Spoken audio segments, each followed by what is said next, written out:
경찰이 또 하나 신중해야 될 것은 사건 당일날 단독 범행이라고 하는 진술을 그대로 언론에 소개한 것인데요. 워딩 하나가 굉장히 사람들에게 주는 이 선입견을 갖게 만드는데 그 당시 경찰은 하지 말아야 될 표현을 쓴 겁니다. 그 진술을 인용을 해서 이야기한 것인데요. 테러범에. 그렇다 하더라도 단독 범행이라고 하는 주장을 했다라고 하는 것을 이야기할 수는 없다고 좀 봅니다. 그만큼 신중해야 합니다. 이러니까 경찰이 사건을 어떤 방향성을 몰고 가려고 하는 게 아니냐는 의심을 받게 되는 거라고 생각을 합니다. 더 신중하셔야 되겠죠? 네, 신중해야 되겠다는 지적에는 동의합니다. 네, 그러나 뭐 단독 범행을 저희가 저희 발로 나간 것처럼 이름만 더 말씀하시는 주십시오. 것은 네. 동의하기 어렵습니다. 네. 네. 다음은 범행 동기와 관련된 것인데요. 이 범행 동기를 잘 밝히는 문제는 또 다른 사건을 예방하기 위해서도 굉장히 중요한 부분이라고 생각을 합니다. 자, 뉴스가 쏟아지는데 저희가 잊지 말아야 될 장면이 하나 있습니다. 2024년 1월이었습니다. 이재명 민주당 대표가 부산에 가서 피습을 당했습니다. 목에 칼이 찔려가지고 죽을 뻔했습니다. 근데 기억나시나요? 헬기를 탔네, 왜 서울대에 갔네, 뭐 특혜네, 그런 얘기만 있었는데 이거 한국 정치사에, 아니죠, 세계 정치사에 남을 기록할 만한 정치 테러였습니다. 중요한 사건이었는데 이 사건 수사가 그때 제대로 안 됐습니다. 지금도 제대로 해결되지 않았습니다. 그래서 윤석열 정부가 이 사건 왜 숨겼는지 계속 쫓고 있는 사람이 있었습니다. 그래서 모셨습니다. 천준호 의원 오셨습니다. 어서 오십시오. 네, 안녕하세요. 네. 잘 계시죠? 네, 네. 네. 자, 매우 꼼꼼하시고 매우 차분하게, 그런데 계속해서 잘 파헤치는 분이십니다. 자, 오늘 그런데 너무 큰 뉴스가 있어서 이 뉴스부터 볼까요? 윤석열의 체포영장을 대하는 자세에 대해서는 어찌 보셨습니까? 아, 왜 그런 부끄러움과 민망함은 국민의 몫이 되어야 하는지 예. 이제 국민들이 상당히 분노 많이 하시는 것 같습니다. 저한테도 네. 문자가 엄청 오는데요. 뭐 하고 있는 거냐 이렇게 이해하시는 분 참 많거든요. 그럼 어떻게 하라고? 아, 저는 특검이 네. 좀 더 강력하게 해야 된다 이렇게 생각을 합니다. 지금 사실은 명분 축적을 하신 거 아닌가 이렇게 생각이 드는데요. 명분 축적이라니요? 그러니까 첫 번에 갔을 때 윤석열이 거절하는 모습, 거부하는 모습, 네. 그걸 두 번째도 이렇게 그렇죠. 예를 들면 체포영장 집행하려고 하는데 또 거부하는 모습을 이제 보여줌으로써 이제 더 이상은 안 된다. 이제 다음번에는 어떠한 수단과 방법을 다 동원해서라도 반드시 윤석열을 체포해야 한다. 네. 이 말씀 꼭 좀 드리고 싶습니다. 네. 예, 안 그러면 특검에 대한 국민들이 상당히 많이 실망하실 것 같습니다. 그렇습니다. 김건희에 대한 구속영장이 청구됐습니다. 이 부분은 어찌 보고 계십니까? 김건희와 관련된 혐의 사실이 너무 사실은 많아서 네. 어느 하나 사실은 빼놓을 수 없는 뭐 모두가 다 중요한 사건들인데 네.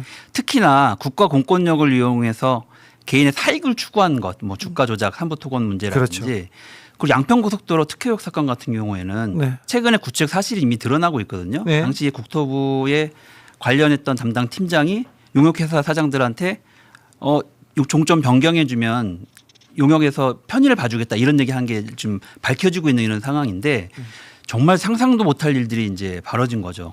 그 국가 공권력을 이용해서 고속도로 노선을 변경하고, 그렇죠. 예, 예, 뭐 돈 때문에- 보일러 넣어준 게 아니라 예. 고속도로를 놔주는 장모님한테 이런 일이 이제 벌어진 건데요.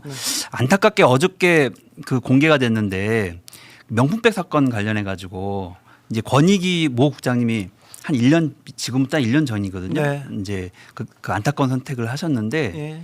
그 문자 내용에 보면 예. 그것 때문에 정말 괴로워하고 이제 그 고통스러운 장면들이 그대로 이제 문자에 담겨 있지 않습니까? 네.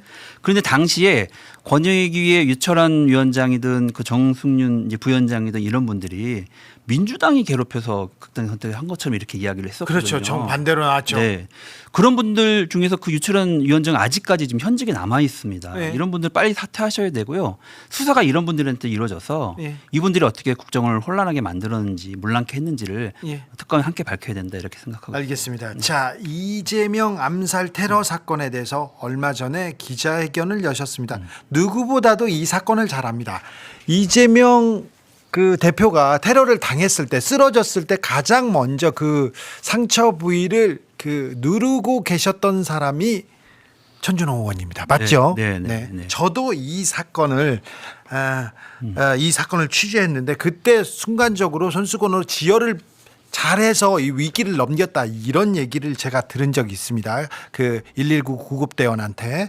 자, 천준호 의원이 그러니까 어찌 보면 또 이 대표를 살린 사람인데 저도 그때 취재를 했습니다. 이건 매우 중요한 사건인데 다른 보도가 안 나와요. 계속 헬기 특혜 얘기만 나오고 부산이 화났다 그 얘기만 나왔거든요, 언론에서. 그래서 제가 그때 취재했는데 취재 내용을 잠깐 보고 본격적으로 얘기 나눠보겠습니다. 제가 그 사건 현장으로 달려갔습니다.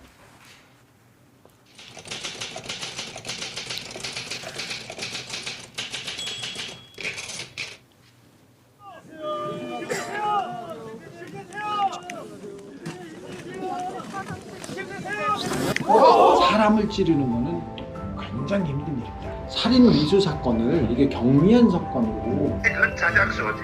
아이 나 진짜 그 칼이 목에 닿았어요 안 닿았어요? 닿지 찔렀지. 에이 참내 영상 보여줄까? 이 구도를 누가 짰는지 현장도 조금 밟아보고 그러니까 사람들이 이렇게 둘러싸고 있는 거예요. 왜 경찰은 이렇게 수사하지 않았나.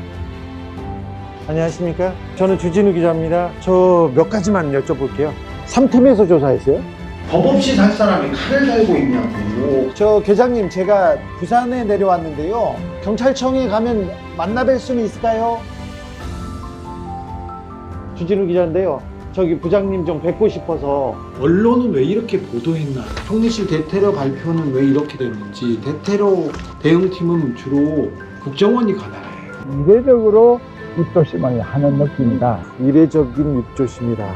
우리는 고생하더라도 가겠다. 여러분들이 궁금해하면 우리는 간다. 요 건물주의 시대 압수수색 하는 거 보니까 뭐가요? 어떤 분이셨어요? 자, 우리 몇 시에 떠난다고? 5시 57분 기차.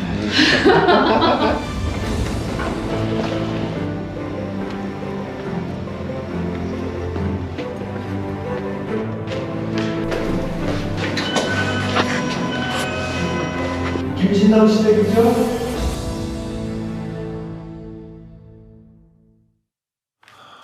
명백한 정치 테러였습니다. 그런데 제가 그 습격범, 테러범한테 왜 자기가 이런 테러를 저질렀는지 이 내용을 봤더니 정치적인 태극기 세력이었어요. 정치적인 신념이 있어서 정치적인 생각이 있어서 정치 테러를 했는데 경찰은 계속 아니라고 했었습니다. 이상하다 했는데 이 부분 잊지 않고 끝까지 천준호 의원이 계속해서 파헤치고 있습니다. 중요한 보고서를 하나 공개합니다. 천준호가. 자, 저게 왜 중요합니까? 그 4월 3일자로 예. 그 국정원 그 법률특보를 하고 있던 국정원이요. 네. 법률특보라면 김상민이라고 있습니다. 예, 검사 출신이죠. 공천 개입에 나왔던 그 김상민이요. 바로 그 김상민입니다. 네. 윤석열, 김건희가 총애했다고 하는 네. 그 김상민이 그 보고서를 작성을 하는데 네. 그 보고서의 제목이 커터칼 살인 미수 사건입니다. 아니 이때면 네. 대법원에서 형도 확정이 됐던 시간이고 모든 이제 예를 들면 판결 결과가 나온 상황인데 그때 범행에 사용했던 테러에 사용했던 도구가 커터칼이라고 이제 프레임을 씌우면서 커터칼이 아니었어요. 나무 네. 젓가락이라고 얘기했던 네. 정광훈 목사도 있지만 나무 젓가락 아니고 커터칼 아니었고요. 이거는 저런 칼이었어요. 네, 네. 저는 커터칼, 근데 커터칼이 아닌데 테러 칼인데 저걸 갈아서 한 번에 양날의 검으로 만든 거죠. 저거. 한 번 찔러서 사람을 네. 바로 보내겠다 이런 생각이 있었는데 커터칼이라고 말한 것 자체가 좀 이상합니다. 그렇죠. 이제 그것은 사건 초기부터 이 사건을 축소하고 왜곡하고 은폐하려고 했던 그런 이제 기조가 그대로 이제 이어지고 있는 겁니다. 자, 커터칼 살인 미수. 이 정치 테러인데 명백한 정치 테러인데 커터칼이라고 아예 도구를 바꿔가지고 그냥 살인 미수 행위다. 테러에 해당한다고 볼 수가 없다.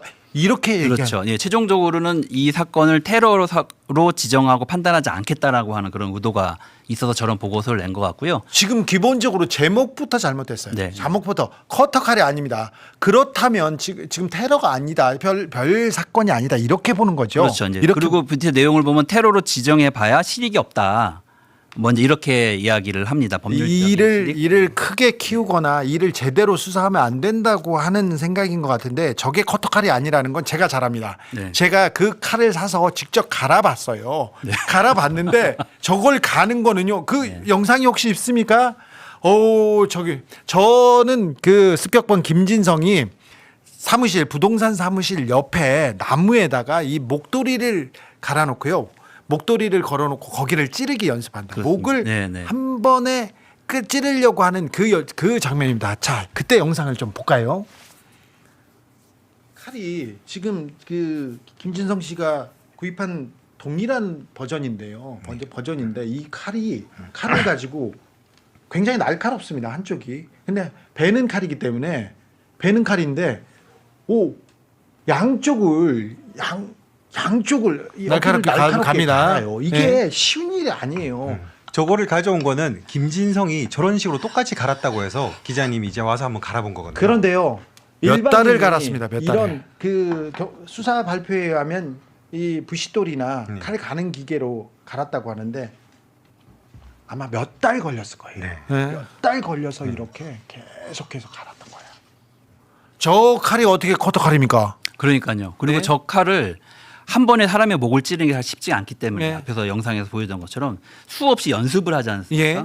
그러니까 굉장히 계획적이고 치밀하게 준비해서 한 행동이기 때문에 네. 우발적인 일로 볼 수가 없는 겁니다. 우발적이 아니었어요. 명확하게 정치 테러로 규정을 해야 되는 거거든요. 그렇죠. 근데 그렇게 하지 않기 위해서 저런 입장을 냈고 그게 대테러국에 전달이 되고 그 입장을 가지고 총리실 대테러 센터에 국정원이 입장을 보내는 것 같습니다. 예. 이 부분을 대해서 테러로 지정할 필요가 없다라는 내용의 입장을 전달하게 되는 거죠. 당신 왜 그러셨냐고 제가 교도소에 편지를 썼어요. 그랬더니 김진성한테 편지가 왔습니다. 편지가 왔어요. 근데 명확하게 자기가 입장을 얘기합니다. 이거 정치적인 목적 맞다. 이재명을 제거하기 위한 정치적인 목적이 맞다는 얘기를 합니다. 그 내용도 잠깐만 볼까요? 이것도 제가 공개했어요. 근데 우리나라 언론사는 취재를 안 하고 추가 취재를 안 하고 뉴욕타임즈랑 외신에서는 보도를 했습니다. 주 기자님 관심 가져서 감사합니다. 이렇게 하면서 이건 정치적 목적으로 자유마을 그러니까 태극기 세력이 지금 일어나서 이재명을 없애야 된다. 다음 페이지 볼까요? 다음 페이지 볼까요? 그런 얘기를 했습니다. 자, 최후 진술서. 저게 저한테도 보내고 재판에서도 얘기했는데 대한민국이 부정되고 있다. 파괴되는 것을 막아야 된다. 그러면서 이재명을 막아야 된다. 그런 얘기를 계속합니다. 이게 정치적 목적이 있는데 자기가 얘기하는데 정치적 목적이 없다고요? 테러가 아니라고. 이건 이상하지 않습니까, 의원님? 네. 그 법원 판결에서도 이 범행 동기가 자유민주적 기본 질서를 예. 심각하게 위협한다, 위험에 빠뜨린다 이렇게 좀 판단을 하고 있거든요. 예. 그래서 명백한 정치 테러로 규정하고 예. 그에 따른 상응하는 조치들을 이제 취했어야 이제 옳은데 국정원이 사실은 이런 테러가 발생하면 신속하게 위기 대응 센터를 만들어서 예. 현장 조사를 하게 돼 있습니다. 예. 그 절차를 거쳐서 신속하게 테러 여부를 판단해야 되는데 초기부터 국정원은 그걸 하지 않았어요. 야, 테러 아니야. 네. 이거 경미한 사건이야. 네, 경찰에서 살인 사건으로 처리한다고 하니까 그래 니네가 알아서 해 하고 이제 맡기고 자기들은 빠지게 되는 거죠. 그때 경찰이 막 물청소하고 빨리 그 현장을 없앴거든요. 네, 네. 그것도 이상했는데 자 김진성의 얘기를 조금만 더 보자고요. 이게 정치적 의도가 있습니다. 천우 신조로 얻은 역사 발전의 순방향 흉악한 놈에게 정권을 가로채 영육해 하도록 방치할 수 없다. 이렇게 얘기합니다. 자기가 뭐 의사인 줄 알고 안중근인 줄 알고 그런 생각에 젖어 있습니다. 그리고 무슨 방법을 동원해서라도 막아야 된다 이렇게 얘기합니다. 놈의 악마성 계속 얘기하는데 지금 이재명을 악마하면서 계속 이 얘기를 합니다. 다음 페이지 볼까요? 여러 개의 거대한 자익포고리를 극복해 나가려면 자유진영 계속 이건 태극기 세력입니다. 기독교 주도의 자유마을, 저거 자유마을은 전광훈 목사가 주도하는 태극기 세력입니다. 강화문 10월 항쟁 재결집해야 되고 순수 자유인들이 통참해야 된다. 기독교적 순교 정신 계속 얘기합니다. 저 얘기 붉은 무리, 콜레라균 저 단어들이 다 태극기 세력 그리고 자유마을 그리고 서부지법 폭동 세력들하고 똑같은 단어를 쓰고 있습니다. 이게 정치 테러가 아니면 뭡니까? 그런데 근데 국정원에서 이거 테러 아니야 이렇게 얘기합니다. 그래서 국무조정실로 보냈는데 국무조정실에서 뭐라고 합니까? 국무조정실에서 그걸 이제 그대로 이제 수용을 하고 전준호 의원이 밝혔습니다. 네, 이거를 그대로 수용해가지고. 그러니까 대테러센터 조사팀을 가동해야만 네. 테러 지정에 대한 조사 절차가 진행되는데 그럴 필요가 없다라고 하는 입장을 구두로 국무조정실에 통보해 왔다는 얘기입니다. 예. 예. 그렇게 되니까 국무조정실은 거기에 대해서 그냥 저 받고 있었던 거죠. 예. 예. 그래서 저희가 이제 그 부분에 대해서 확인을 좀 해보니까 예.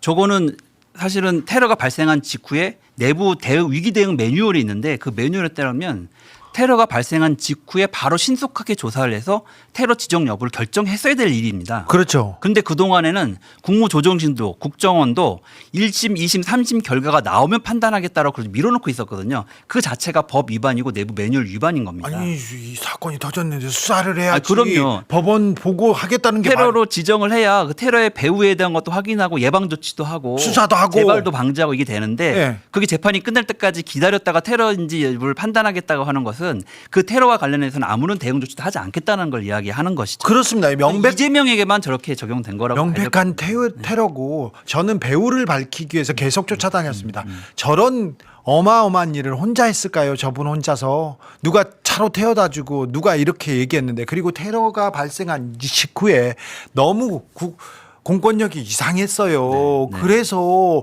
계속 했는데 그래서 전준호 의원이 계속 쫓아가 보니까 좀 이상한 점을 발견하기는 했습니다. 자, 대테러 종합실에 상황실에서는 이렇게 흘러가고 있었습니다. 그때 사건이 발생하자마자 저 문자를 네. 총리 국조실 하나의 대테러 센터의 종합 상황실에서 저 문자를 이제 유출시킵니다. 저기 예. 언론에. 그래서 언론이 저기 쫙 퍼지거든요. 예. 보시면 과도, 노인, 그렇습니다. 의식 있고 출혈량 적고 1cm의 열상. 열상. 네. 저게 별로 그냥 끓긴 걸로 이제 인식이 되는 거죠. 그렇죠. 열상입니다. 저게 언론에 유출이 되니까 예. 뭐 커뮤니티라든가 이런 데에는 어떻게 얘기가 나오냐면 나무젓가락으로 찔렸다. 그렇죠. 아니 아까 정광훈 목사 얘기하잖아요. 네. 상처 봤냐고 네. 봤냐고 나무젓가락으로 긁혔지. 심지어는 자작극이다. 그렇죠. 그리고 이제 누가 한쪽에는 칼을 들고 다른 한쪽에 나무젓가락을 쥐고 찌르는 걸 봤다. 그렇죠. 뭐 나무젓가락 부러지는 소리를 들었다. 뭐 이런 이야기들이 게시판에 쭉 나오는 겁니다. 이게 말이 안 되는 게 지금 저 세 문장 중에 지금 다 틀려. 과도가 아니지 않습니까? 과도가 아닙니다. 자, 의식이 있으면 출혈량 적은 상태. 출혈이 적었습니까? 그거는 천준호 의원이 제일 잘한다니까요. 저 보세요. 저 목 보세요.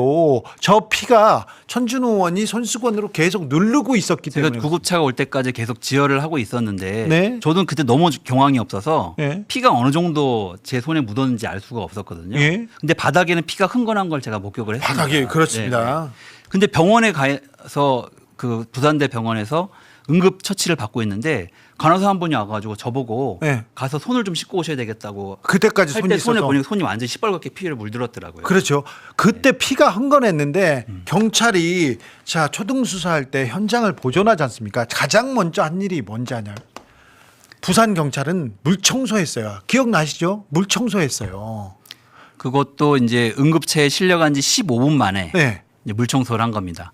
저게 사망 사고가 될지 아니면 살인 미수 사고가 될지 어떻게 될지도 모르는 상황에서 현장을 저렇게 물청소를 했고 대테러 대응 그 시행령과 테러 방지법 시행령에 보면 테러 현장은 보존하게 돼 있거든요. 보존해야죠. 경계를 사건 강화하도록 현장인데. 예. 근데 그 법도 위반한 겁니다. 예.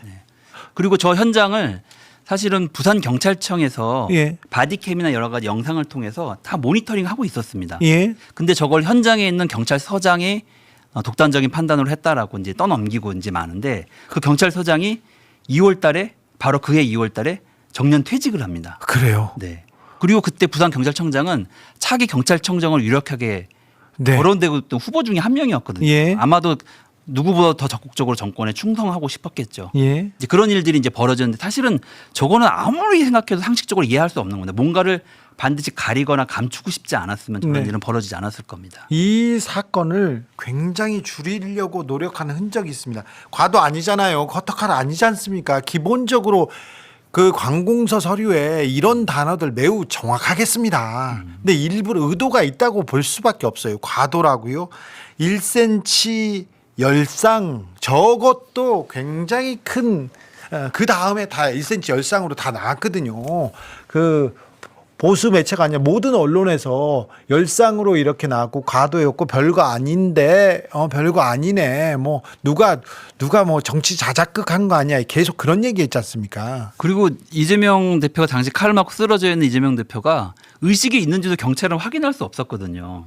계속 그 지혈을 당하고 있었고 압박해서 지혈을 하고 있었기 때문에 네. 뭐 대화를 하거나 자기 의사 표현을 하거나 이런 상황이 없었습니다. 네. 그리고 바로 응급실에 그 차에 실려갔고 경찰은 옆에서 관찰을 했지 그 상황을 그 볼 수는 없었거든요. 근데 예. 저렇게 쓴 것도 사실은 어떤 근거를 가지고 의식이 있다고 표시했는지도 사실은 매우 의심스럽습니다. 그렇습니다. 그러니까 전체적으로 경미한 상처를 입은 것처럼 네. 이렇게 표현하기 위해서 했고, 저러다 보니까 그 많은 피해자인 이재명을 향해서 사람들이 조롱하고 예. 혐오의 발언을 일삼는 이런 상황이 된 거죠. 자, 가덕도 신공항 부근입니다. 그런데 굉장히 어디 그 부산 시내와도 멀리 떨어져 있어요. 그래서 소방청에서 매뉴얼대로 헬기로 이송을 했는데 헬기 이송 가지고 그렇게 난리를 쳤어요. 네. 그렇습니다. 그러니까 이제 본질을 왜곡해서 예. 이 정치 테러의 피해자라고 하는 부분들을 가리고 네. 그 과정에서의 문제를 마치 특혜를 받은 것처럼 국민권익위가 거기도 나서 가지고 네. 특혜를 받았다라고 관련 소방 공무원과 또 병원 관계자들을 징계하라는 조치까지 취했거든요. 그렇죠. 나중에 밝혀졌지만 징계를 하나도 받지 않았어요. 예. 왜냐하면 문제가 될 게 전혀 없었거든요. 잘못한 게 없잖아요. 네. 왜냐하면 소방 공무원들 그리고 그 병원 관계자들은 닥터 헬기 규정에 맞게끔 네. 한 게 아니고 소방 헬기 규정에 따라서 조치를 취했는데 권익위는 닥터 헬기 규정에 맞춰서 규정을 위반했다고 지적을 한 겁니다. 그러니까 전혀 문제될 게 없어요. 그렇습니다. 제가 소방서 가서 취재를 했는데 지난번에 똑같은 경우가 있었는데 비슷한 경우가 있었는데 등산객이 사고 났을 경우 그때도 헬기로 이렇게 이송했습니다. 전혀 특혜가 아니고요. 규정대로 했습니다. 얘기하는데 소방서 직원들은 매우 뭐 원칙대로 잘 했습니다. 그런데 그걸 가지고 경찰이 수사하면서 또 언론에서 보도하면서 사건을 계속 비꼬고 그랬죠. 죽었다 살아난 사람을 욕하고 비꼬고 그때 정말 좀 소름 돋았습니다. 맞습니다. 어디를 어떻게 공격할지 철저하게 연구했습니다. 그리고 실행했습니다. 명백한 테러인데 계속 파헤쳐야 됩니다. 뒷부분이 배우가 누구 있는지 계속 파헤쳐야 됩니다. 계속 파헤치는 천준 의원님 잘했습니다. 감사합니다. 주 기자님도 감사합니다. 얘기하는데 엄청나게 중요한 사건이죠. 네네. 저 그래서 계속 달려갔어. 네네. 그 중요한 것 중에 하나가 그 테러범이 김진성 씨가 그 전날 네. 가덕도동 행복센터에 가거든 전날 네, 밤에. 네. 근데 거기서 우연히 벤츠 차주를 만나서 그렇죠. 우연히 만납니다. 그리고 그 사람이 수도까지 태워다 주거든요. 네. 근데 나중에 알고 봤더니 그 벤츠 차주가 세계로 교회 신도라고 하는 것이 이제 밝혀졌죠. 예. 근데 세계로 교회에서는 잘 아시는 것처럼 네. 이재명이 죽어야 나라가 산다라고 하는 설교를 대놓고 하는 데 아닙니까? 네네. 그래서 그럼 그 세계로 교회와 그 신도와의 연관성을 수사했냐 이렇게 물어봤더니 네. 경찰이 대답을 안 하다가 오늘 계속 압박을 하니까 비로소 답이 왔는데 세계로 교회 연관성에 대해서는 수사한 바가 없다 이렇게 얘기를 하고 있어요. 이상하잖아요. 네. 벤츠 승용차가 거기는 가덕도는요. 뭐라고 해야 되나? 외딴 곳이에요. 그래서 걸어가기도 어렵고 힘든데 숙소까지 데려다 줬어요. 아니 그러니까요. 그 테러범이 왜 전날 밤에 사전 답사를 할 거면 예. 그 대항 전망대로 가든지 예. 숙소로 바로 가든지 했어야 되는데 왜 가덕도동 행정복지센터에 갔냐 이겁니다. 예. 하필 거기 가서 세계로 교회 신도인 그 벤츠 차저를 우연히 만난 이유는 뭐냐. 예. 그리고 하필 왜 그 사람이 숙소까지 태워줬냐. 예. 그리고 그 사이에는 어디를 갔는지는 확인되지 않는 거고. 그 전에 그 차에 블랙박스도 경찰이 조사하지 않은 것 같아요. 그렇습니까? 예. 그 전에 내려갔는데 부산에서 또 창원에서 사람을 만나고 그분의 행적이 굉장히 미심쩍었어요. 네. 근데 감옥에 가 있어서 그리고 감옥에 가 있어서 취재가 잘 안 되는데 계속 이렇게 쫓았는데 너무 의혹이 많았습니다. 이 사건도 특검해야 되는 거 아닙니까? 특검을 해야 될 정도로 큰 사건은 맞았죠. 김문수 지사도 뭐 경기지사 시절에 행사 참석할 때 소방헬기 타고 그랬잖아요. 이거 문제 삼아야 되는 거 아닙니까? 얘기하는데 그것까지는 아닙니다. 자, 그거는 또 여러분이 아시면 됐고요. 천준호 의원님 침착하게 말씀 잘하시네. 침착하게 꼼꼼하게 일은 더 잘하는 사람입니다. 근데 이분이 지금 이제 이재명 테러 사건 그 배우에 대해서 파헤쳐야 되는데 네. 경찰이 그리고 국정원까지 나서서 이 사건을 축소했다. 여기까지 보는 것은 무리가 없을 것 같습니다. 네, 그렇습니다. 축소하고 또 은폐하고 왜곡한 건 분명한 것 같고요. 근데 그거 굉장히 조직적으로 했습니다. 네. 그래서 컨트롤 타워가 분명히 있었고 예. 국정원이 그 역할을 하지 않았을까 하는 의혹을 이제 갖고 있는 겁니다. 자, 네. 이 사건에 관심 있는 두 사람이 만났습니다. 지금 이게 그 끝이 아닙니다. 다시 지금 천준호 의원께서 다시 문제 제기를 했기 때문에 다시 굴려보겠습니다. 그래서 배우가 어디 있는지 세계로 교회는 어떤 역할을 했는지 저희가 좀 밝혀보겠습니다. 네. 자, 책도 내셨어요? 네, 그렇습니다. 네. 어떤 책입니까? 제가 이재명 대표의 당대표 비서실장을 2년간 했습니다. 이재명 지금 대통령 되는데 네. 대통령 이재명 대통령과 가장 가까이 있었습니다. 최근에. 네. 그리고 나서 2기 이재명 대표 시절에는 전략기획위원장을 1년을 했는데요. 네.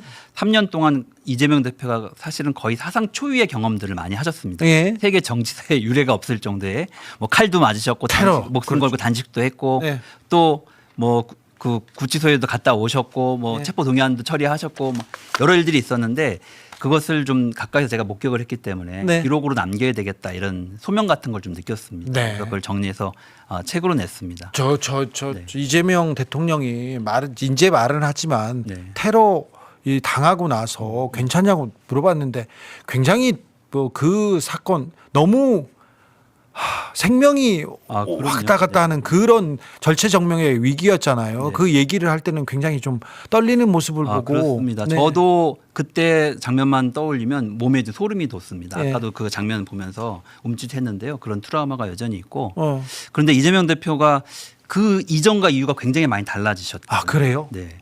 그 이후에 훨씬 더 뭐랄까요? 사람이 좀 여유로워졌다고 그럴까? 네. 본인 입으로도 그렇게 말씀하셨는데 생명을 새로 얻은 것 같다. 다시 태어난 네. 것 같다. 예. 이렇게 얘기를 하셔가지고 훨씬 죽을 고비를 아무래도 한번 넘기시니까 네. 훨씬 여유도 갖게 되시고 보는 시야가 넓어지고 네. 이렇게 된 것 같습니다. 그런데 생명을 다시 얻었기 때문에 이 생명은 국민이 주신 거다. 국민한테 네. 쓰겠다 이렇게 얘기하더라고요. 그렇게 얘기하셨죠. 정치인이라서 그렇게 얘기하나 그런데 계속 그렇게 얘기하더라고요. 네. 괜찮아 이렇게 만져보고 그랬더니 네. 괜찮다고 하고 얘기하는데 자, 그 책 어디서 사나요? 책방에 가면 있습니다. 자, 천준호의 이재명의 시간도 한번 구해서 읽어봐 보십시오. 천준호, 이재명을 가장 가까운 곳에서 지킨 그런 사람입니다. 자, 테러 사건, 이 테러 사건도 저희가 쫓아가 보겠습니다. 여기까지 할까요? 네. 자, 저도 제작진도 천준호도 언제든지 달려가겠습니다. 저 사건에 대해서 제보해 주십시오. 세계로 교회와 연관성이 있습니까? 혹시 벤츠 아십니까? 그 테러범 아십니까? 그러면 보내주시면요. 저희가 다시 한번 열심히 뛰어서 좋은 프로그램으로 좋은 보도로 보답하겠습니다. 저를 더 열심히 뛰겠습니다. 겸손 멤버십도 함께해 주십시오. 1877-1907 저는 내일 다시 옵니다. 지금까지 천준호였습니다. 네, 주진우였습니다. 감사합니다.